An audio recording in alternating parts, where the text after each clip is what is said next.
Welcome to another episode of the Seforim Chatter Podcast. I'm Nachi Weinstein. This episode of the podcast is sponsored by Mosaica Press. Check out their many titles, including the newly published Rabbi's Responsa, Moadim, the first book in Rabbi Akiva Willig's groundbreaking new halacha series. This work offers a timely opportunity to explore the responses to fascinating and relevant halachic shilos that were asked in real time on an active WhatsApp group. From Rosh Hashanah to Yom Kippur, Sukkot, and Simchas Torah, Rabbi Willig provides hundreds of clear answers, replete with chedushim and practical insights. Raised in a home filled with Torah scholarship, Rabbi Willig is the son of Rav Mordechai Willig, Rosh Yeshiva of Rietz, whose influence is felt throughout this work. Building on his father's legacy of Torah leadership, Rabbi Akiva Willig brings his own fresh and dynamic approach to halachic discourse. His responses, initially shared with a diverse audience through modern platforms like WhatsApp, now come to life in this essential collection.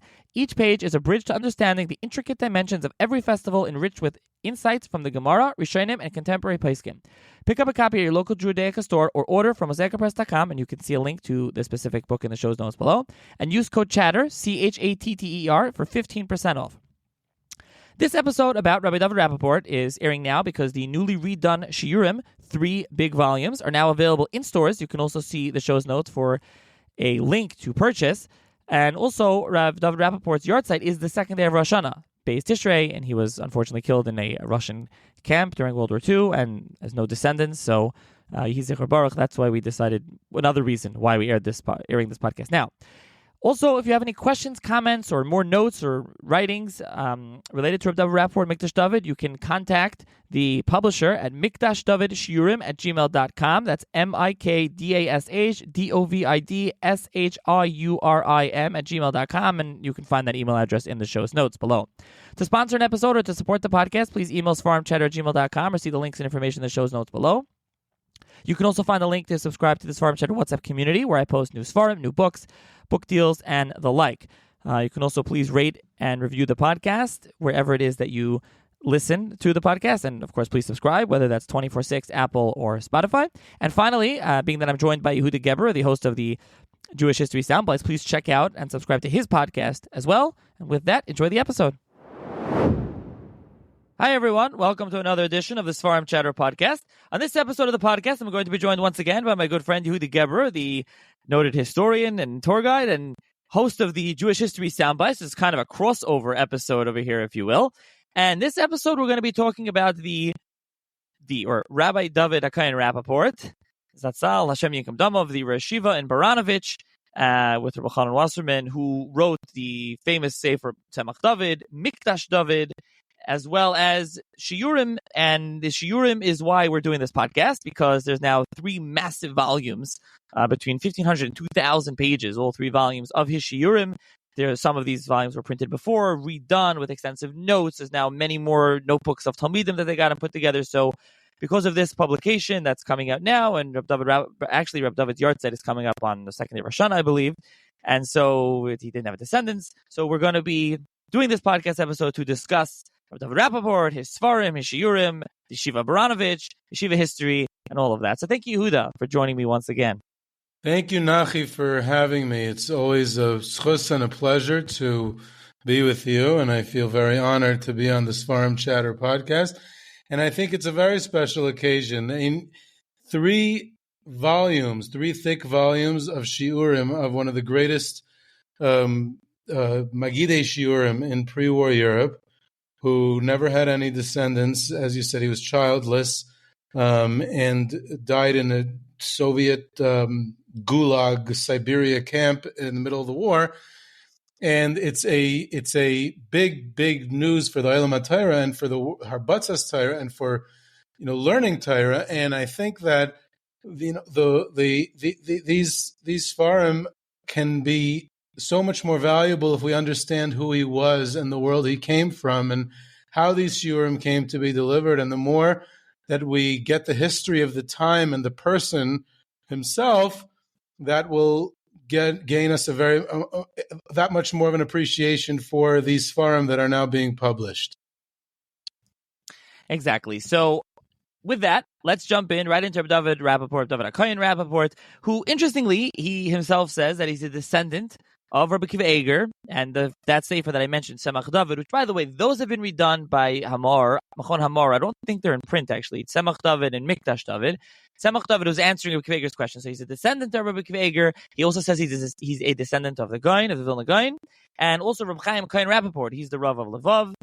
He's important. We have tshuvas from him. He's also reportedly, he was involved in a big disputation with the Jacob Frank and the Frank movement. The Frankists in 1759 or something. 1759. So what do you can say about Rav Dovid Rappaport? Was he born and his lineage, his illustrious lineage? I mean, he really has a lot of yichus.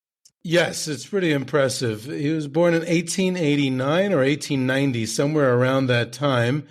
And he, of course, we say Hakohen Rappaport is almost redundant because the Rappaport is probably the most famous Kohen family in the world.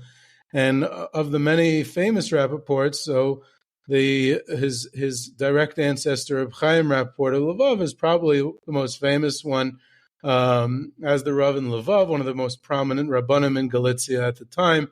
And it's funny that he's this very prominent Rav and leader in Paisik, and he's just, some reason history only remembers him that he disputed the Frankists and defeated them in that dispute in Lvov, the Jacob Frank and his infamous movement. In fact, interesting, his father, Reb Chaim Rappaport's father, Reb Simcha Kohen Rappaport, was also one of the greatest Rabbanim of his day, a very, very important Rav in Galicia and Poland, and he was appointed to become the Rav at the end of his life in Lvov, and he never made it. And he actually passed away on the way there and was buried on the way in Szczebrzyn, little shtetl in the middle of nowhere in southern Poland. And I once had a group that told me that they're direct descendants of Reb Simcha Kohen Rappaport, and we want to go to his kever. So we went. That was the only time I was ever in Szczebrzyn by Reb Simcha Rappaport's kever. It was nice. So these are the Rappaports, and they're very, very. I think one of the Rappaport Rabbanim was in Vilna at one point, and the Vilna Gaon did a pidyon. What's it called? Pidyon Aben. The Gaon was as a Bechor allegedly, so he did a pidyon Aben for himself with this Rappaport because he said the Rappaports are so miyuchas. So here's a descendant of the Vilna Gaon and the Rappaports and Rabbi Akiva Eiger. It seems that it was on his mother's side he was a descendant of Rabbi Akiva Eiger, and his mother's side, the Vilna Gaon, and his father's side, Rabbi Akiva Eiger, and obviously his father's side, the Rappaports as well. And his father, who's a Rav too, in Minsk, he grows up in Minsk, where his father's a Rav. His father's basically, it seems like his original Rebbe, because the Rappaport didn't really go to any yeshiva. He hung around the Batei Midrashim in Minsk. He was obviously a gifted child, and as is apparent from his career and from his Seforim. And he learns in the Batei Midrashim in Minsk, learns with his father, who was a prominent Rav and Talmud Chacham, and that's about it. He never went to yeshiva. He just, pretty much on his own, he's autodidactic. Is that how you pronounce it? I think so, autodidact, and he really teaches himself before he goes to yeshiva. He hangs around. You have these yeshivas, and you can speak to this. You had these kind of yeshivas, so they would sit in the little shuls, the local base medrash, and they would learn there with the Rav, with the Malamed. That was kind of the yeshiva that he went to, but he never really attended yeshiva until it gets later. And it's a little murky. It's not exactly clear, especially if he doesn't have kind of your standard career either. First of all, he doesn't get married until he's 39, 40 years old, and he's Rosh Yeshiva in Baranovitch. So we'll get to that. That's odd in and of itself. We know he's in the Slabodka Kollel, which is the Kovno Kollel. We'll talk about that shortly. But he has this really interesting career, especially for Rosh Yeshiva. I mean, standard. You can speak more to this than I can. So speak to this. I mean, I can't imagine it's that common that he ends up being a Rosh Yeshiva, and he doesn't seem to have attended the regular yeshivas. Right. So he definitely didn't attend any of the mainstream yeshivas that we are aware of at that time, at the turn of the 19th and 20th century. In Minsk, when he was growing up, there were several yeshivas. So if he hung around the Batei Midrashim in Minsk, he may have been informally associated with some of the prominent yeshivas in Minsk. We don't know. The year that he was born was also the year that Rav Aaron Kotler and Rabbi Yaakov Kamenetsky were born, and both of them grew up in Minsk and attended yeshivas there at the same exact time that Rav Dovid Rappaport was there, as was Rav Reuven Grozovsky, who is slightly older than those two. So it's very likely that, there's plenty of Talmidei Chacham around Minsk at that time, plenty of Batei Midrashim and the yeshivas, and plus his father. So he got this incredible Torah upbringing, and he emerges himself. Now his father, also circumstances are not exactly clear, but it's something to do with surrounding World War I. He ends up in Danzig, which is Germany at the time. After World War I, it ends up in Poland. But prior to World War I and during, it was Germany. And his father ends up in Danzig, fleeing from something, presumably at the early stages of the war. And he becomes a Rav in Danzig. And his son, Rav Dovid Rappaport, follows him there. So he's in his early 20s now, and he's still with his father. And then he eventually, after World War I, he travels on his own accord to Vilna. Why did he go to Vilna? So first of all, it seems that he already had the notes for his first Sefer or even Seforim that he wanted to publish. He had this, like you said before, his notes on his ancestor, Rabbi Akiva Eger, that he was dealing with his Torah, and the early Mikdash Dovid, which was Kachim, Tyrus, Beis HaMikdash, which was something that was very beloved to him throughout his life. And he wanted to eventually publish it, and he wanted to get more integrated with mainstream Torah scholarship. And Vilna was Yerushalayim Delita, even with all the secularization that was going on at the time in Vilna. And after World War I, he ends up there, and from Vilna, and again, after World War I, he's already 28, 29. From Vilna, he goes to Panovish.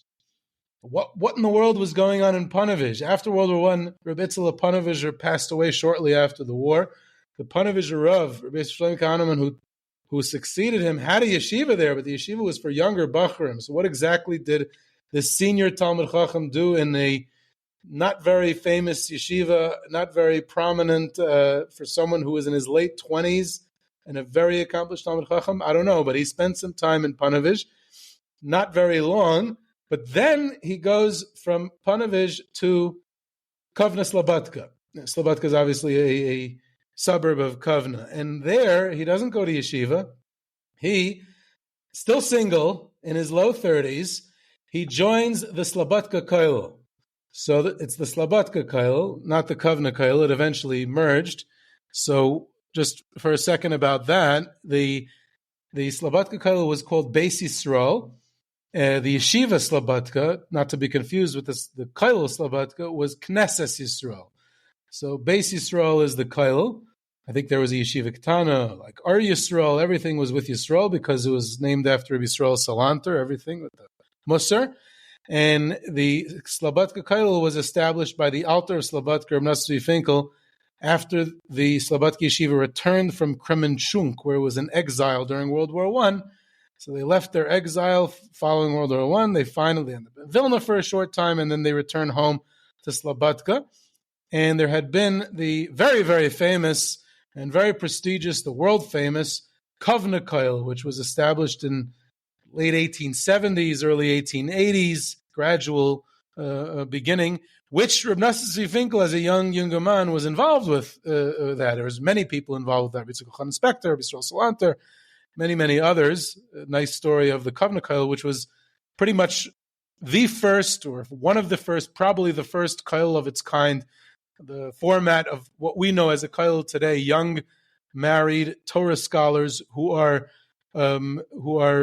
given stipends, financial assistance to sit and study Torah for several years until they can go out into the rabbinate or to get some other Torah position. That was the endeavor of the Kovno Kollel, and it was a very, very prestigious institution, a very well-known and famous institution that produced tens, if not more, maybe even hundreds of Rabbanim over its existence. Now, unfortunately, during World War I, it disbanded and it ceased all its operations. So when the Alter of Slabodka came back to Kovno after World War I, after his yeshiva was reestablished, so he said, we need to rebuild the kollel. So it wasn't the Kovno Kollel anymore. It was attached to his yeshiva, and it was in Slabodka, in the suburb, and it was under the auspices directly of the altar. So it was the Slabodka Kollel, Beis Yisrael. In the meantime, pretty much around the same time, the Dvar of Rav Dovid Kana Shapiro, the last Kovno Rav, he reopened, resurrected, I guess, to a certain extent, the Kovno Kollel. So for several years, they were in tandem, two major Kollelim, and they're pretty much, they weren't the only Kollelim in the world, but there was almost no Kollelim around. So here in one city, in the main city of Kovno, in the suburb of Slabodka, you had two very prestigious Kollelim. They weren't huge. The Slabodka Kollel had about 20 young married men, mostly married. Rappaport wasn't married. And then the Kovno Kollel also had a few tens. And because of financial constraints and fundraising and the challenges of funding this important institution, so in the 1920s, in the mid-1920s, the two Kollel merged, and it became the Kovno Kollel, Slabodka Kollel, Beis Yisrael, and it was what became one big happy Kollel again. And that's what he joins, still single. So he is this in his 30s, a phenomenal Talmud Chacham, and already very accomplished, basically on his own. And he joins now this very, very prestigious Slabodka Kollel institution. I don't know if any other members were single. He might have been the only one who was single at this point. So he had, like you said, a very interesting career, and this is just the beginning of it. He only got married years later, even after he was Rosh Yeshiva in Baranovitch. In other words, all his years as member of the Kollel, and even when he was hired as Rosh Yeshiva in Baranovitch, he remained single. He published his Seforim when he was single, which you'll get to. But very interesting trajectory that he had. It was quite unique for his time. Yeah, and we'll get back to some other things. I want to take you back a second, but before that, we published Tzemach Dovid, and on the Sefer it says, "Asherchonan Hashem oisi hatzoyer." David Hakohen Rappaport, Yoshev b'shevas tachkemuni Beis Yisrael b'Slabodka. He says he's sitting in Beis Yisrael in Slabodka, and by the way, he says that he's the son of a Rav Hakohen Bakiva Shlita, Rav Ladas Achareitim b'Danzig, Nin v'neched. He's a descendant lahagrom mivilna Hakohen Bakiva Egaz Latzlakla. So he says it on the title page. Then he says in the introduction, he talks about how he learned this in Beis Yisrael. He sat in Yeshiva learning, and he was publishing this while he was in Beis Yisrael. And I didn't see it here, but it's brought down. I did see it's brought down that the Yeshiva undertook. They helped finance the publication of it, and some say that he insisted when he came to the Yeshiva. It seems like he was a cash for the Kollel, and he said, "You need to print this book. If I'm going to come, you have to print this Sefer." So they print Tzemach. He prints Tzemach Dovid. He ends up printing Mikdash Dovid, as you said, which is on Zroim and on Kochim and on Taris. And so he ends up printing those later as well. But interestingly, so first of all, you mentioned Rabbi Yaakov Kamenetsky being born at the same time as him. Rabbi Yaakov was in Slabodka Kollel. They were friends, and there were others. You want to talk about some of the other prestigious members of this Kollel, just to explain how prestigious it was, the Kollel, and the other. There are some very famous members of Slabodka Kollel that listeners will be familiar with. Yeah, it is interesting. Rabbi Yaakov Kamenetsky served there for several years before he became the Rav in Tzitevian. In fact, I remember reading a story, it might even be in the official biography of Rabbi Yaakov, I don't remember, it was many, many years ago I saw it, that they made a publication of members of the Slabodka Kollel. They published their Torah, different members, and Rabbi Yaakov saw that they included Torah from Reb Aaron Kotler. And he said, Reb Aaron Kotler has some of the greatest Torah in the world. He's one of the biggest Rosh Yeshiva in the world, but he was not in the Slabodka Kollel. He wasn't a member. Rabbi Yaakov was Ish Emes. So he was very particular. He said, you have to be honest, who was the members of the Slabodka Kollel? This was a very special and unique group. Rav Dovid Rappaport, of course, we said, which, before I mention any other names, Rav Dovid Rappaport also was... He like you said, he had his Sefer published by the Slabodka Kollel. As far as I know, that is, I don't know if it's rare or it never was. I don't know of any other instance where that happened. There might be other ones. If any listeners know, I would love to know about it. that the institution believed in either the individual or the content of the Sefer, I'm not sure which, or both, and they took it upon themselves the financial responsibility to fund the publishing and to actually go ahead and publish it. So it was published under the auspices of the Kollel. Very often you have a rich patron who believes in someone and publishes their Sefer, or you see that many times throughout Jewish history, or it's self-published, or children or family or something like that. But that the institution where the individual studies would take it upon themselves to publish it is definitely for that time quite rare. But there were several other members. Reb Zvulun Graz, I believe, was a member of the Kollel. He later was a Rav in Rehovot. Reb Zalman Osofsky might be one of the most famous members because he was one of the senior members of the Kollel in Slabodka, and just continues on and stays in Slabodka, and eventually, through a whole sequence of events, which is quite an interesting story in its own merit, becomes the Rav in Slabodka after the departure of Rabbi Yosef Zusmanovich, who was a son-in-law of Ramesh Mordechai Epstein, to the Rabbanos in Vilkamir after Reb Leib Rubin, the Vilkamir Rav, was passed away, and Reb Zalman Osofsky becomes the last Rav of Slabodka, and in fact the Slabodka pogrom, which is perpetrated by Lithuanians, not by Nazis, not by German Nazis, by Lithuanians, local neighbors of theirs, in the first days after the Nazi occupation of Lithuania, when the Nazis invade the Soviet Union in the summer of 1941. So they perpetrate a Slabodka pogrom. And one of the first victims of the Holocaust in Lithuania during the Slabodka pogrom is the beloved Rav, Reb Zalman Osofsky, who was learning Gemara when they came and actually chopped his head off, and the blood from his body, from his head, went onto the Gemara, onto the open Gemara that he was learning. His Gemara, his Torah that he had soaked his whole life from his years in the Slabodka Kollel, soaked his own blood, and then they took his head, these barbarians, and they stuck it in the window of his house where he was learning, and they put a sign there that said, "This is what will happen to all Jews."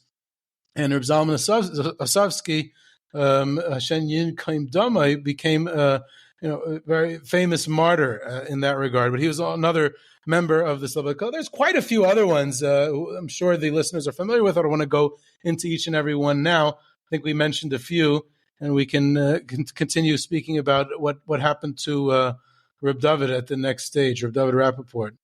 Just to pull back one other thing, you mentioned when he went to Vilna by World War I or after World War I, that's the time. So is that when the yeshivas all moved to Vilna temporarily? Did that have to do with the fact that he went to Vilna, which because the yeshivas were there, or we just, again, like a lot of things about his biography, especially the early part of his life, we just don't know?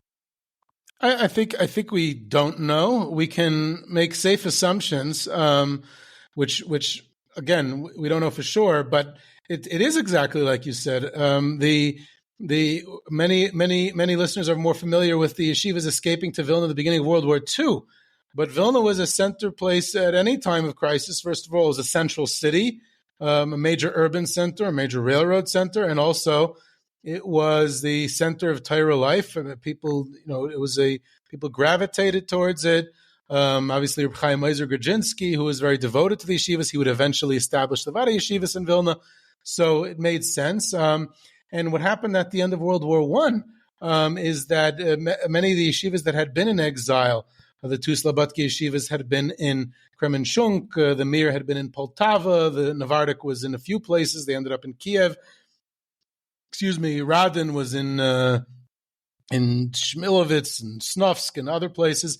Many yeshivas had gone into exile, and some of them in different stages, obviously. Not all of them came at the same time, but many of them, when they crossed the border back out of Russia, especially after the revolution and the Civil War, and it didn't seem like it was sustainable in Russia anymore, so they wanted to come back to either to their previous hometowns or just to be safer in the Second Polish Republic, which was a republic. It wasn't communist Soviet Union. It would be safer to establish Torah yeshivas there. So many times their first stop was in Vilna, and some yeshivas stayed there for just a couple of months. Others stayed for a few years.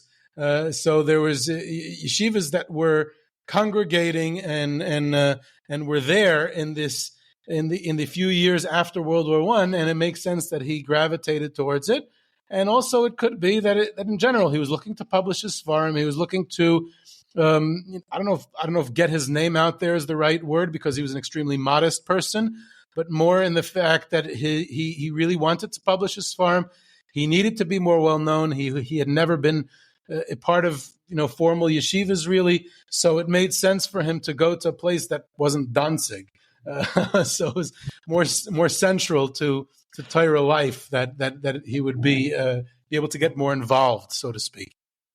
Which makes sense. So now he ends up in Slabodka Kollel, and then fast forward to Baranovitch and Yeshiva's Al Torah, Baranovitch, Rabbi Chanan Wasserman, very famous. And so we should talk a little bit about the general history of Baranovitch and how the yeshiva came to be established by Rabbi Chanan, and in Baranovitch, where is Baranovitch? And also, then let's start with that before we get to how Rav Dovid got the Steller. How did Rabbi Chanan find Rav Dovid Rappaport again, who at 39 years old, he's hired a single from the Kollel, which has to be unique. Right.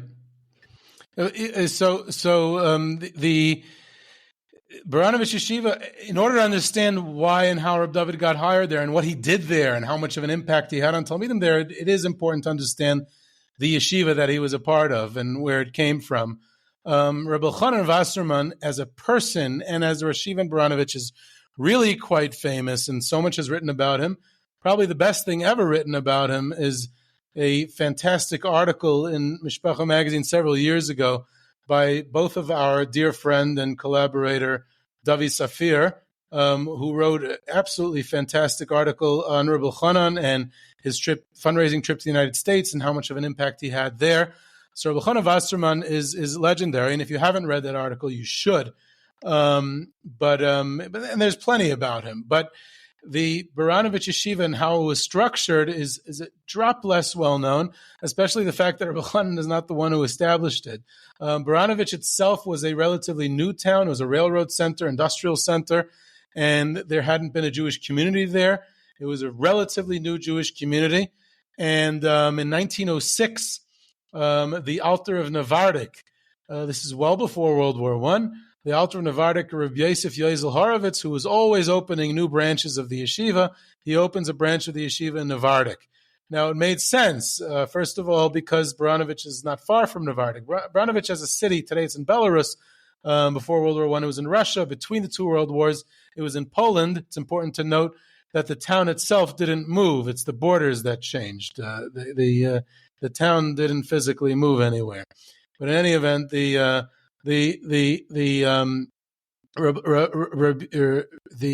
Baranovitch is not far from Radin. It's not far from Navardik. It's not far from Mir, Lida, Kletsk. I'm trying to think of the famous places that are nearby. Nearby meaning within not like 5 miles down the road. I'm talking about within a few tens of miles. That region, that general area. The closest place actually is Slunim.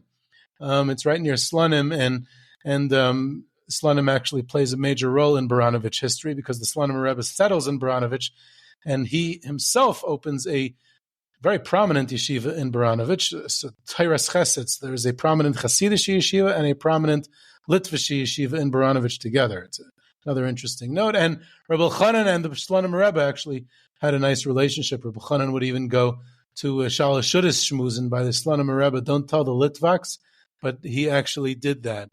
In any event, but Rabbi Chanan is not the one who established the yeshiva. The Alter Navardik, before World War I, founds the yeshiva. And another reason was that his son-in-law, the Alter Navardik's son-in-law, Rabbi Yisrael Yankiv Lubchansky, was the son of the Rav, the first Rav of Baranovitch. And Rabbi Yisrael Yankiv Lubchansky actually succeeded his father as rabbi for several years. And then he moved on. But Rabbi Yisrael Yankiv Lubchansky is this Baranovitch native. He's a son-in-law of the Alter of Navardik. He's a son of the Rav. He himself is the Rav of the city. So he was involved in the yeshiva from the outset. So it was, and Rabbi Yisrael Lubchansky, who's famous as the Mashgiach of Baranovitch in the time of Rabbi Chanan, is actually pretty much the founder of the yeshiva. And it's a Navardik or Musar yeshiva at the outset. And he's also the Rav of the town. So the Mashgiach, Rabbi Yisrael Lubchansky, is actually And he was also childless and also killed by the Nazis, unfortunately. So many people like that in our story here. In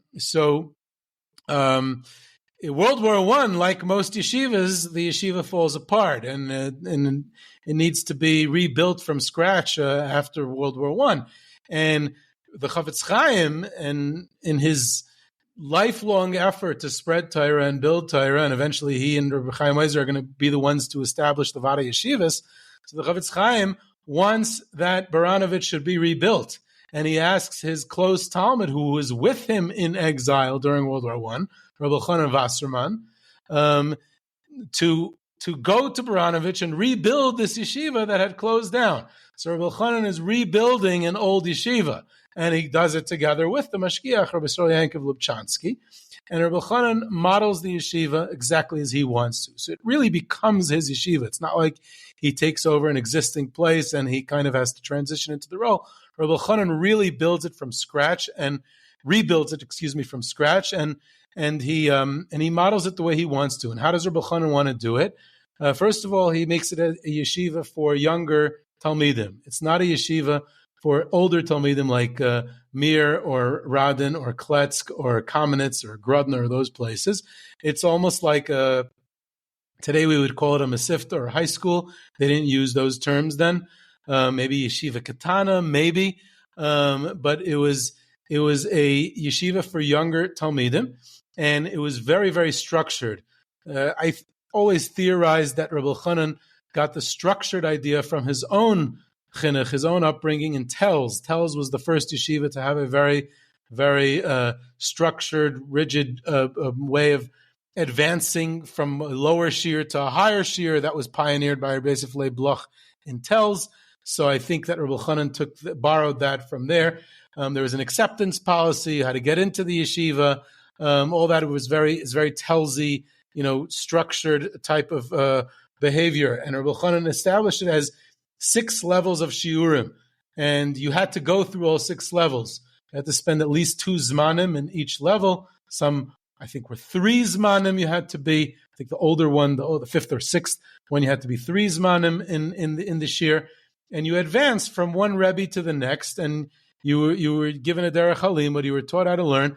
And these young boys, there were many yeshiva ktanas across Poland in the interwar period. None of them were anything like Baranovitch, and the proof is you never heard of any of them. And it wasn't just because of Rabbi Chanan, it was also the staff that he had, but it was also that he was really, really focused on producing these products. And Baranovitch alumni were like the prize for any yeshiva gedola, for the Grodno, Kamenetz, Radin, Mir, Kletsk. The alumni of Baranovitch went to the top yeshivas of Poland, and those 4 primarily that I mentioned, but others as well. And they were the superstars. The best ones in Mir by Rabbi Yerucham were the ones who had come from Baranovitch and advanced to the Mir once they reached that age, once they passed through the 6 shiurim. So Rabbi Chanan knew exactly what he wanted out of the yeshiva, and he hired his staff accordingly. And it had a very, very prestigious staff. Of course, the Mashgiach, Rabbi Yisrael Luchansky, they had other Mashgiachim there. Rabbi Yitzchak Chanan Waldschein, Tzirsh Gutman was kind of like the Menahel, he was like the right-hand man of Rabbi Chanan, the administrative director kind of.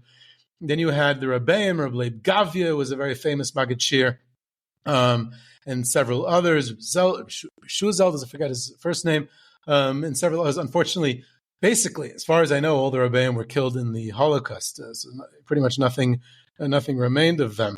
But very, very great people. And probably the most famous Rebbe in Baranovitch in the early 1920s, when Rabbi Chanan was building up the yeshiva, he fundraised for a building. He wanted to really make it, hundreds of talmidim, and applications came in. But probably the most famous Rebbe, who was the big attraction there, besides Rabbi Chanan himself, was Rabbi Shlomo Hyman, who was already very well known. He was the Parach Ilui, a very close talmid of Rabbi Baruch Ber Leibovich, and he gave the second highest shiur, the 5th shiur. In 1928, he was snatched away Reb Chaim Ozer Grodzinski ran the Ramailis Yeshiva in Vilna under his jurisdiction as the Av Bezdin of the Vilna Bezdin.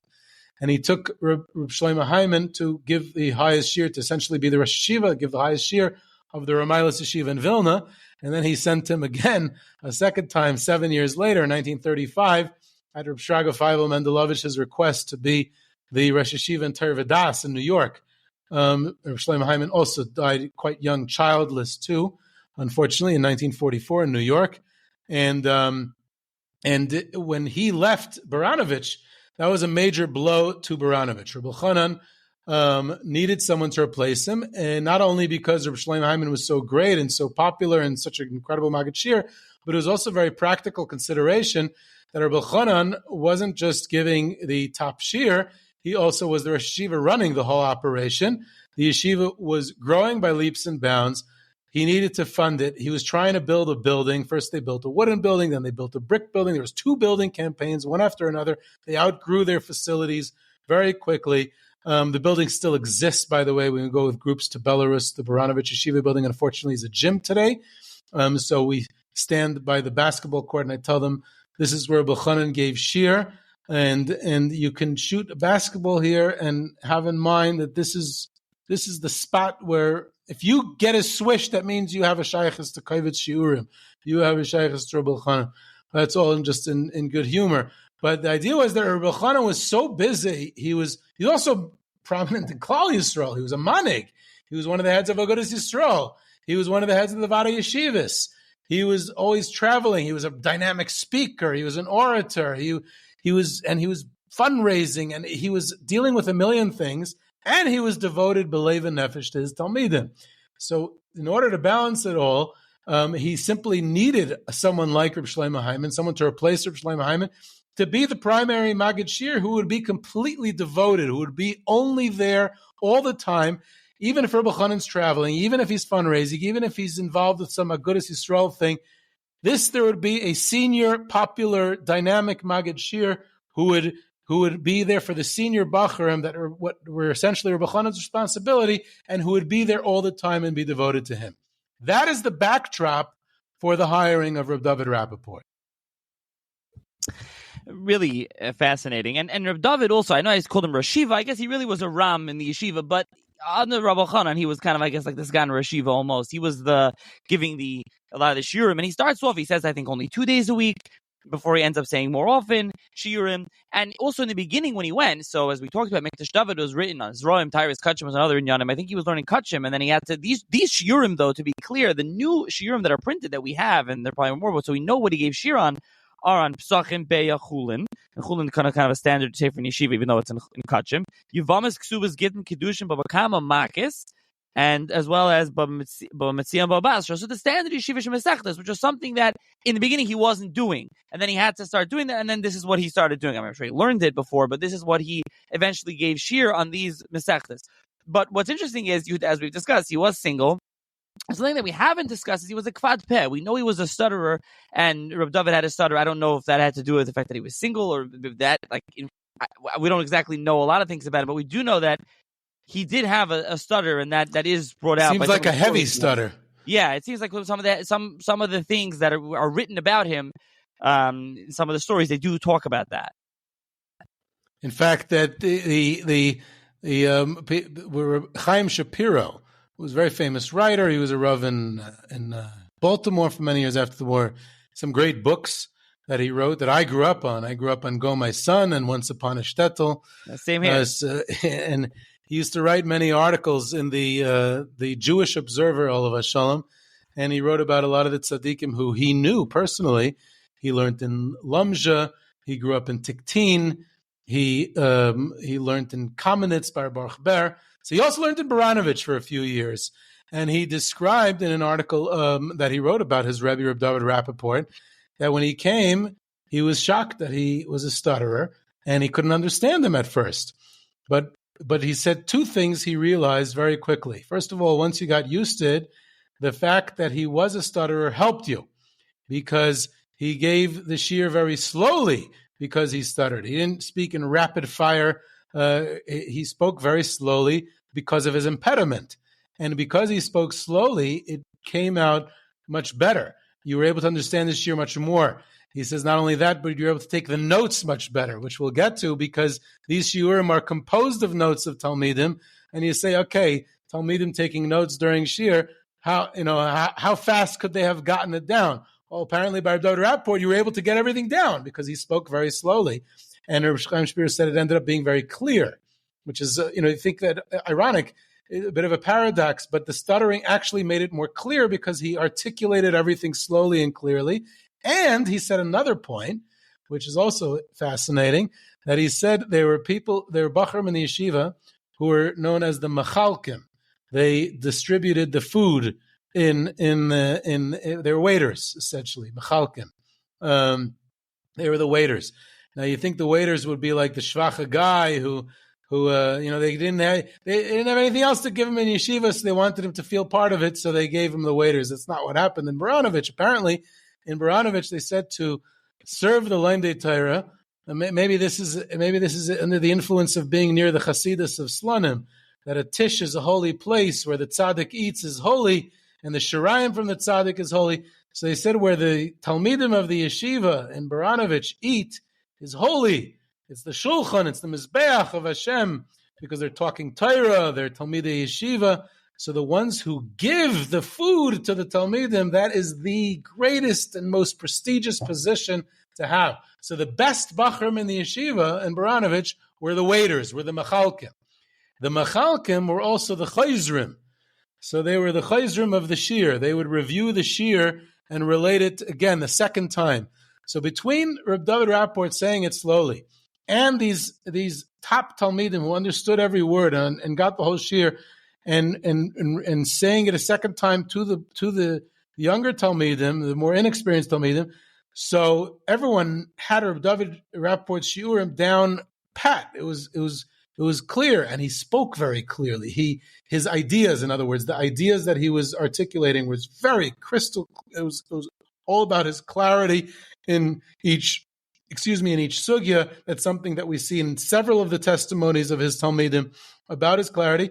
And therefore, when you get his notebooks of Talmidim from the Shiurim, you can be pretty darn sure that it's actually quite accurate and straight out of history, because the historical circumstances of his stuttering and these chayzrim waiters giving over the shiur basically presents us today with the Sefer Shiurim of Rav Dovid Rappaport. So it's this interesting quirk of history that actually delivers the goods.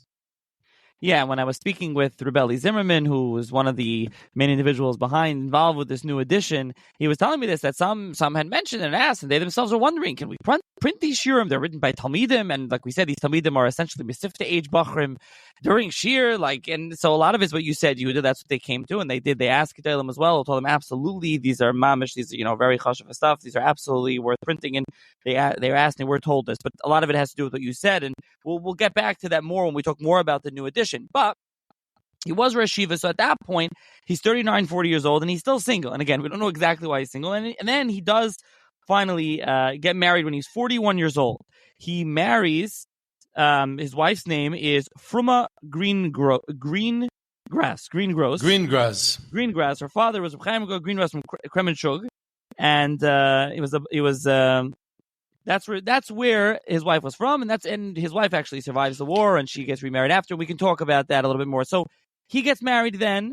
And the Greengrass family was a very prominent family. There was a few other sons-in-law there that were very chashiv sons-in-law. I forget, one of his sons-in-law, one of the brothers-in-law of Rav Dovid Rappaport was very famous. His name slips me right now. But I remember there's a couple of Greengrasses in the Mir who survived through Shanghai. I believe those were Rav Dovid Rappaport's brothers-in-law as well, or nephews, something like that. They were from the same family. So it was a very prominent family from Kremenchug in Ukraine, and he finally gets married at this late stage in life. Unfortunately, he and his wife were childless, but he lived there in Baranovitch with his wife, and his Talmidim essentially became his children, his family.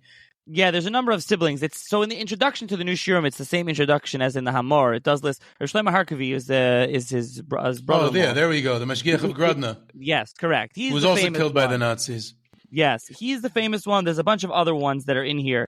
Baruch Yaakov Samudjik, Rav Dovid Yaakov Asal, Rav Alexander Zusha Solov, there's Mashiach and Briskase, and then there's a Rav Yaakov Gordon, and then Rav Chaim Ber Greengross is that they met. Yeah, that's his father-in-law. So there's a list over here that you can read in the introduction, which it talks about. So this is what we know of Rav Dovid. I mean, what else? Is there anything else to mention about his time in Baranovitch while he was Rosh Yeshiva and his relationship with the Talmidim, besides what you already mentioned? Yeah, it seems that there's two things about him that seem to come up in the stories and the testimonies from Talmidim. First of all, that he was this Ilui, this great genius who most of his life learned himself, and now at this late stage in life becomes a Magid Shir. And you'd think that he would be this, aloof, distant genius type of Magid Shir, delivering his incredibly brilliant Shiurim, and not having much of a relationship of a Talmidim. That's what you would expect. And what I found fascinating about his story is that he transitions into this educational role so smoothly, he becomes a father to Talmidim. They come to his house. He has them over for meals, because very often the yeshiva meals didn't suffice for them during the financial constraints of the yeshiva. So he would share what little food he had, because he didn't get much of a salary from yeshiva either. The Baranovitch yeshiva was always in debt, which is why Rabbi Chana had to make that famous trip to the United States eventually in the late 30s. He is around. He's available. Even when he's delivering shiurim only a couple of times a week, he basically makes himself available to the Talmidei Yeshiva at all hours of the day and night. And he becomes constantly speaking to them, shmuzin and learning, talking and learning. And Talmidim related that they gained more and grew more in learning from the hours that they sat speaking to him than even from his actual shiurim. So there's a very important component of his relationship that he was completely devoted to them.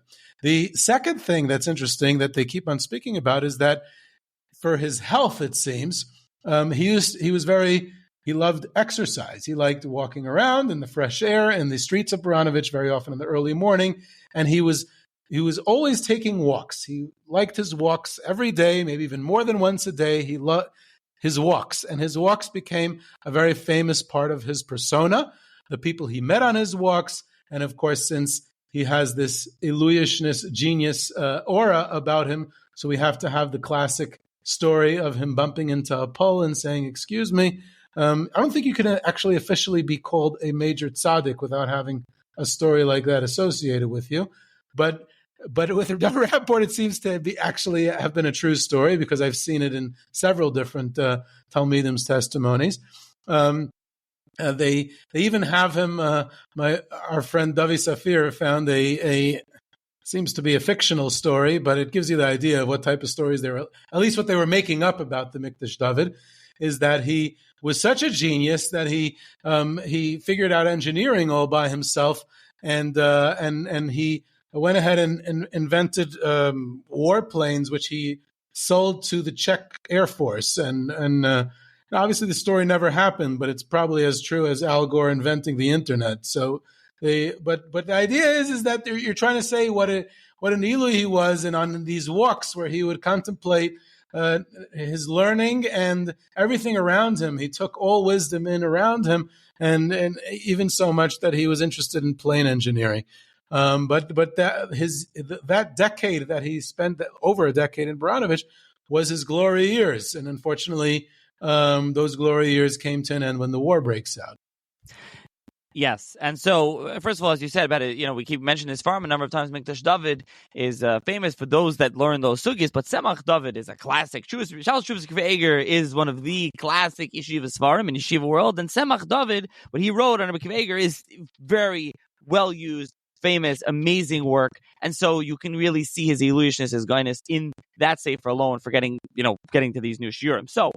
The Mikdash Dovid, I think, was published during that decade in 4 out of 5 volumes, and the 5th volume was lost or something. Yeah, correct. Yes, there was evidently another volume that's not around. Now I think this set of Hamor is 5 or 6, because they included Tzemach Dovid. Again, I don't think it's around, but correct. There was a purportedly another volume that was never published and it's lost. We don't have it anymore. It is pretty impressive that he goes ahead during this, troublesome decade of the 1930s when he's, giving Shiurim and Baranovitch. He's devoted to that. He also finds the time to publish 4 volumes of Mikdash Dovid, which are amazing Seforim, and on these obscure topics, like you said before. What are they on? Zeraim and Kachim? It's Zeraim, Kachim, and Tyrus. Yeah, it's not your regular. It's amazing. No, it's not your regular at all. And so he really went out and did something different. So as you mentioned, as you already gave away the ending, the sad, terrible ending, I don't mean to make light of that, where he entered a Russian gulag at the end of his life. How did he end up there? And that has to do with the Germans and the Russians, and then the Yeshiva Baranovitch escaping to Vilna, as you already mentioned earlier, and then he ends up in Russia, and then he ends up in the Russian camp, and unfortunately, his Hashem Yekudamav is the end. So if you want to talk about what happens there. Yeah, so the war breaks out. The Molotov-von Ribbentrop non-aggression pact between Nazi Germany and the Soviet Union, which is signed a week before the war breaks out, has this today very famous secret clause at the time of the division of Poland between the Soviet Union and Nazi Germany. So the Germans invaded Western and Central Poland, but that's on September 1st, 1939. And on September 17th, the Red Army invades Eastern Poland. And the yeshivas, the Litvish yeshivas of Poland, were primarily in Eastern Poland, and they didn't want to be under the Soviets. The Soviets were atheist and anti-religion, and especially an outspoken anti-communist like Reb Elchanan because of what they did to destroy religion in the Soviet Union. So he was in their radar.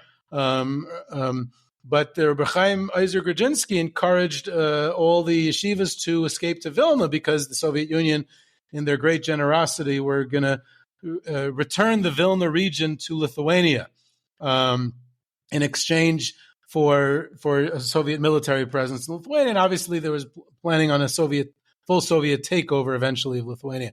But in the meantime, Lithuania was this island, this oasis of tranquility in a world gone mad because Lithuania was neutral, so they're not in World War II. They're also a republic. It's basically a democracy. So the yeshivas can survive and even flourish there. And hopefully Lithuania would remain a Switzerland throughout the war. Obviously, that's not what happened. But all the yeshivas escaped to Vilna, the Vilna region, and it's incorporated into Lithuania. Rabbi Elchanan's yeshiva of Baranovitch goes down to a town south of Vilna called Trakai. In Yiddish, it was known as Truk. The Rav of Trakai was Reb Tzvi Aryeh Partsovich, who was killed by the Nazis. His son, Reb Nachum Partsovich, was in the Mir at this time, but guess where he learned before the Mir? Kamenetz, before the Mir, but where he learned before that, Reb Elchanan Wasserman. So there's a Baranovitch connection right in Trakai. So they end up at Trakai, then in Shvilashuk, another shtetl, and Rav Dovid Rappaport, as the main Maggid Shir, stays with them the whole time. He stays with them literally until the end, and he's one of the few Rebbeim who's able to, because Reb Elchanan, who's on the Soviets' radar, like I said, because he was so outspoken and prominent, he had written articles about what the Soviet Union is doing to Yiddishkeit and what the Soviet government is doing to Yiddishkeit in the Soviet Union. So when the Soviet Union completes their takeover of Lithuania in the summer of 1940, and they go about trying to break up all the yeshivas, Rabbi Elchanan has to escape into hiding, and he has to unfortunately abandon his beloved yeshiva, and he goes to Kovno. He's hidden in his good friend Rabbi Aryeh Malkiel Friedman's house in Slabodka, and the Mashgiach, Rabbi Yisrael Yankov Lubchansky, had to escape secretly also to Kovno at a later stage. He also was wanted by the Soviets. So ultimately, Rav Dovid Rappaport, the Mikdash Dovid, is the most senior Baranovitch Rebbe Maggid Shir, who remains with the yeshiva under the Soviets.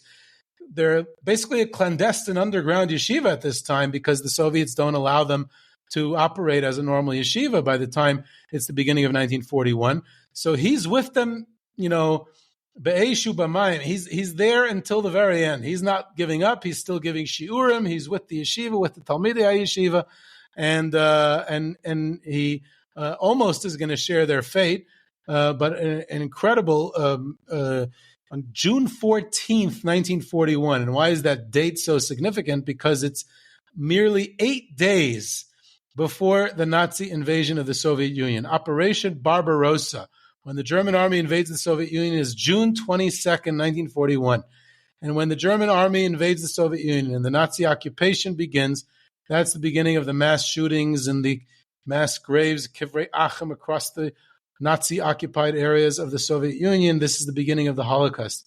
And literally 8 days before that, June 14th, 1941, the Rav Dovid Rappaport and his wife and a lot of the Talmidim of Baranovitch are arrested as these subversive counter-revolutionary activities, which was, basically any crime that the Soviets wanted to include in that. Religious activity, religious education could definitely be under the rubric of counter-revolutionary activity from the Soviet point of view. And they're arrested and bounced off to Siberia. And at the time, it would be seen as literally the worst punishment possible, be deported to Siberia. But this literally saved their lives. It's unbelievable. Unfortunately, Rav Dovid Rappaport succumbed. But first of all, he succumbed only a half a year later. If he would have stayed in Lithuania, he probably would have been killed a few weeks later that summer. So he definitely lived longer in this world because he was deported. But his wife and a lot of the Talmidim of Baranovitch survived Siberia, and had they remained there for another 8 days in time for the Nazi invasion, then they would have all been killed in the Holocaust, because almost no one survived those mass shootings. So it's a lesson in history. What could be the darkest day of someone's life, being arrested by the Soviets for teaching Torah, for learning Torah in Yeshiva, and being deported to the Gulag, to the Siberian labor camp, and freezing in the tundra there, seems like literally the worst thing that can ever happen. And it literally saved their lives, at least for a period of time, if not for the whole war, by 8 days, by just in the nick of time. So that's an incredible side story here. But unfortunately, it wasn't a Gan Eden in Siberia either. The problem is, the tragedy of the Holocaust is that it was so bad for the Jews, is that no matter where it was bad, right? So you say, okay, relative to being shot into a mass grave, Siberia wasn't that bad, right? But it was still Siberia. It was still a horrible existence under the Soviets. So you could think relatively, or you could think in absolute terms. And in absolute terms, it was not a 5-star hotel to be in a Siberian labor camp. Rav Dovid Rappaport was unfortunately separated from the yeshiva and his wife. It could be that because he was a rabbi, he was considered more of a dangerous criminal. That's definitely what is assumed. I don't think there's any actual evidence for it, but that's what's assumed, that since he was a rabbinical figure, the Soviets considered him more dangerous. So he's sent to a different camp near the Finnish border, whereas his wife and other Talmidim of Baranovitch who were arrested that same night were sent to a different camp. So he's cut off from them. He's kind of alone. And he's in this Siberian labor camp. And two things take place while he's in that camp over the next several months. First of all, he attempts to continue learning. And it was incredible under those conditions. He also he refused to partake in non-kosher food. And this is from testimony from people who survived the camp and knew him, and they knew his name. And we know that there are testimonies from survivors of the camp because, as you mentioned before, Nachi, he remarried after the war. So his wife was not an iguna. His wife remarried. I'm sorry. Excuse me. His wife remarried. Thank you. His wife remarried. She wasn't an iguna. And that's because people who witnessed his death survived the war and were able to tell his wife. So we know these stories from him about the camp. We're not making it up. There's actual testimony of how he behaved in the camp. He refused to not eat kosher food, non-kosher food. He felt it wasn't that, that's not something that he was ready for. And that ultimately led to his death.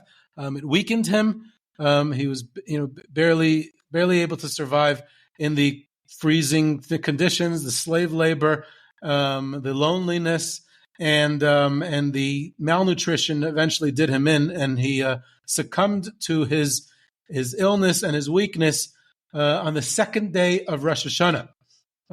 So his yahrzeit, again, we know his exact yahrzeit. Again, most people who died in Siberian labor camps, we don't know much about what happened, their ending. Here we actually do. We know his yahrzeit, and he's buried the next day on Tzom Gedalia. And the fact that he was buried is a huge chiddush because the ground was frozen. Very often they just left the bodies out to rot or be eaten by animals, and the bodies were left out there in the Siberian conditions. And here, out of respect to who Rav Dovid Rappaport was, there were prisoners in the camp who insisted on using whatever strength they had to be able to give him a proper burial. So on our trips, we have never been by Rav Dovid Rappaport, but maybe we should make a trip to Siberia. I think I want to make a statement out here using the great platform of the Seforim Chatter podcast that maybe we'll do a trip to Siberia one day, and we're going to find Rav Dovid Rappaport's kever, and we'll make some segula. We'll have something, we'll figure. We have time. We'll figure something out. But we say Hashem in Kendami even though he wasn't shot, because he died of the conditions of the camp. We assume that people like him, had they been in their home environment, they would have survived for many more happy and healthy years. But he's deported to this camp, and he's deprived of food because he doesn't want to eat non-kosher. And he's alone, and he's not given medical attention for any disease that he had. So he's a victim of the Soviet aggression and of World War II, and therefore that's how he left. He's probably the only one of the Baranovitch Rebbeim who wasn't actually shot and killed by Nazis, but he basically met a very similar fate that they did. Although, as we said, his wife survived and went to America and remarried. But he, as you mentioned, I saw brought down somewhere that was saying his yahrzeit is on Tzom Gedalia, but as far as we know, his yahrzeit is the second day of Rosh Hashanah, and he was buried on Tzom Gedalia, as you mentioned. Interestingly to mention, by the way, just you mentioned about 10 minutes ago about that the yeshiva was in Trakai for a while. The most famous, at least to me, part of that city is Yitzchak or Isaac of Trakai, who was a noted Karaite who wrote a very famous defense of Judaism against Christianity called Chizuk Emunah. It's a very famous, very important work throughout Jewish history, and it's been reprinted many times and used by many Rabbanim, although he was a Karaite, because there were Karaites in Lita. And so a Karaite community in Trakai, and in Panavish and a few other places in Lithuania. And there was a Karaite shul, a wooden shul that survived. It's still there in Trakai. We go with the groups there. And it's one of the only wooden shuls b'chlal that survive, but it's a Karaite shul, and there's a Karaite museum part of the shul. In fact, I don't know if Nachi, you got a chance to yet, but the latest Jewish History Soundbites episode was about Karaites and in Russia, which includes Lithuania. And I mentioned the Trakai Karaites there. So if you want to hear more about that, you can listen to that episode on Jewish History Soundbites. So, first of all, I'll put that link in my show's notes. I saw it's the latest one as of this recording, but not when this will be posted. And I did see that you did that. I haven't listened to it. I did a number of years ago with Professor Daniel Lasker on his book on Karaites, and we discussed the Lithuanian Karaites a little bit, which is pretty interesting. But this book, why I mentioned this also is because he's important. This Sefer Chizuk Emunah was used by Rabbanim, regular rabbinic Judaism, as a defense against Christianity. And it was at auction. One of the editions was at auction a few months ago, and they said, I think they wrote Rabbi, but they wrote Isaac of Turkey. I said, oy vey, this is what he's not from Turkey, he's from Trakai. And they totally bungled the whole thing. I was like sending it around to some friends. I'm like, look at this, he's not from Turkey. But anyways, they don't know Trakai, Turkey, looks similar, whatever, same thing. So, be that as it may, that's the story with the unfortunate ending and the sad ending of Rav Dovid Rappaport. However, the happy news is, this Torah that we have from him, the Mikdash Dovid that we have from him, the Tzemach Dovid that we have from him, And I mentioned earlier the Mikdash Dovid, which he printed, and interestingly, I think you mentioned that so it's printed, I think, in 1928, the first 2 volumes, and he says something interesting in here. He says that when he was learning Kachim, he would write down his Chedushim. He writes in the introduction, Al Pi Seder Inyanim, he says when he came to Medina's Poland, Asher Sham Ha'adfasa Yoser Bezul, it was cheap to print in Poland. So when he was waiting to get to Poland to print it, he says, Nasati Alibi thought about Latfisam to print it. And he says, thanks Hashem for helping him to print it. And he wants to print more for him. And he prints this in Pyatrikov in 1928 is when he prints this Sefer. That's what he writes about the cost of printing, I guess. Earlier when he was in Danzig, maybe it was very expensive. It was a big factor. The cost of printing was always a big factor in these things. And he writes this. So that's the earliest Mikdash Dovid. So those have been redone by Machon Hamar. So interestingly, the Shiurim here that are in these 3 massive volumes, first of all, there are 500 plus pages for each volume. It's going to be 3 volumes set. There's the bio in the front. There's a little history also about the Shiurim. There's some pictures of some letters, handwriting, things we have of him. And then there's these notebooks that came from various Talmidim. There's a list of the Talmidim that had it. And I spoke with Rav Dovid Nezhnik, the Rav in Montreal, who's in Altamira. He's one of the prominent ones. He actually is really the impetus for a lot of this story, because I spoke to Rebbe Zimmerman, who was behind it, and he's told me that it would end up at auction. I could be wrong on this legacy auction from Yehuda Schwartz, Legacy Judaic, and it went up.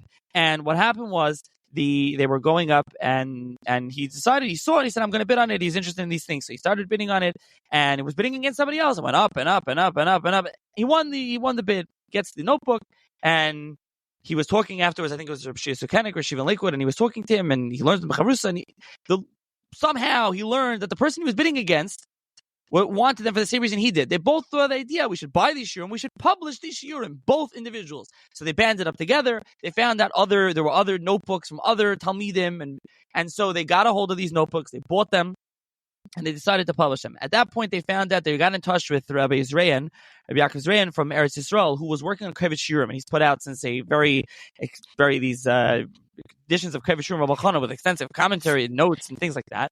And actually, they found in some of these shiurim there were extra material from Rabbi Chana that wasn't included in Kovet Shiurim, so they included that in that edition of Kovet Shiurim. Then, when it came time to publish this, they decided that they're going to publish these shiurim. And so they put together these shiurim, and there's an extensive notes on the bottom for Rabbi Israel. And they went and they also included so over the years, there had been some shiurim published from Rav Dovid Rappaport, from other Talmidim's notes. So there was Rabbi Kravitz, they published Bab Metzia and Bab Basra, and then there was someone else that was published on Pesachim and Chulin. They got those shiurim, they got the rights, and they're published in these 3 volumes that are coming out now. So in total, there's over 400 shiurim from Rav Dovid Rappaport in here. More than 100 of them are brand new, we didn't know about them. They reworked the old ones, again, adding in the commentary and notes and things like that on the bottom. Another thing that they did, which is really nice, is that at the end of the Masechtas, these are long shiurim, so they decided to pull it on the blot, make little ha'aras, pulling out of the shiurim to make it really usable for someone to use these shiurim. Additionally, this is sometimes you don't always have this, and this is really nice. They put a full index, full maftech makaris, maftech and yonim, and so that really helps the user use it, because sometimes these shiurim are quite lengthy, and it's hard to come up with something to find. So all that was done in this new edition, in this expansive edition. And I do know, I would say it's too late, but it's probably not, in the sense that Rebelli had told me that they were looking for anyone that had any writings of Rav Dovid Rappaport and Talmidim's writings, especially they're interested in incorporating it. They did already print this, but I'm sure if someone comes forward with another notebook, they would be interested in publishing it. So if someone someone knows of anything, do let me know, because they're interested in then obviously expanding this operation and this product. And they do list also in the front of the edition the various Rabbanim that they got these notes from. And so you can read who the notes came from. One of them is Yehuda already mentioned. Another one is Rabbi Eliezer Sorotskin of Telz, Rabbi Baruch Sorotskin, the Yeshiva of Telz. They learned there, and there was a number of other ones that they got the notes from. And so that is basically this new edition. That is just what there is to say. Also, I should mention, there's an index in the back. There's also a teichen in the front, where looking in the front, they do tell you like what the sugi is on. So the shiurim are on sugis. So it will say, for example, daf, whatever it is. I'm looking at that here. I'm looking in this volume. I'll just pick any random shir I'll tell you on Masechta. So on Masechta Psachim, they have on Siman Aleph, Binyan Bittul Chametz, Ubedin Mavker Chametz. So that just gives you the broad title. It's not going to tell you much more. But and then Siman Zayin, B'dinei Safek Toma. It's not going to tell you much more. But in the back, they have the extensive indexes. So you have the front, you have the back. They tried to make it very usable. They put in a lot of work, a lot of kaiches, a lot of money, and it's very nice. While again, they also splitting it up into a Sol Aris is nice as well, because these are quite lengthy shiurim, lamdasha, long shiurim, and it's so now you can have this. And as I mentioned, I think that unfortunately the Mikdash Dovid and Tzemach Dovid set is out of print. I could be wrong. I hope I'm wrong. I think maybe Machon Amar now will reprint it if it is indeed out of print. But those were available, redone very nicely by Machon Amar a while ago, 15, 20 years ago. So that is what is going on. That's the story with the Shiurim. And if anyone interested, I'll couple things. I'll put a link in the show's notes to Yehuda's episode on the Karaites, and what we just mentioned. But I'll link to obviously to buy the Shiurim. They'll be available in your local farm store. I'll put a link in the show's notes where you can purchase it online. I'll also link to David's article in Mishpacha on Rabbi Chanan for those interested in reading that as well. Anything else that I should link to, Yehuda? I don't know what you should link to, but I think what you said should be emphasized for a practical reason and for a historic reason. Number one, very often these shiurim that are published for a like kind of like either a ruchniistic scholarly reason, like it's important that this Torah should be published, or it's important that Talmidei Chacham should be able to access this sefer, which you can find in some Eitzer, and therefore it's important that it should be published. I think they went to great lengths that it should be user friendly, so that everyone can purchase it. Everyone can gain out of it. It's whether it's the index or the shorter comments in the back. This is not supposed to be, it sounds scary, 3 volumes, 1,500 pages of shiurim.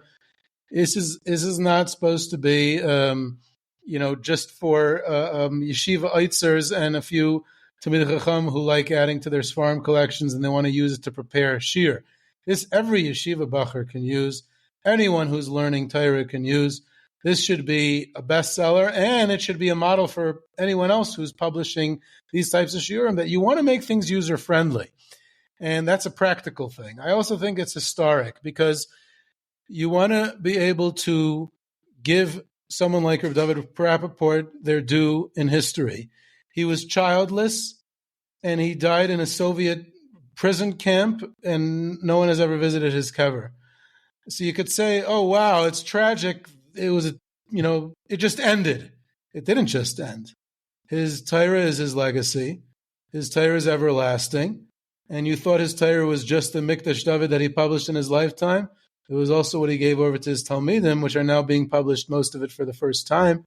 And it's thousands of pages of Torah that everyone should be able to access and everyone should be able to learn, because Rav Dovid Rappaport didn't die. He's still alive and with us. And all the people like him. We talked about so many people today, Rebbeim and Baranovitch and everything, who were killed in the Holocaust.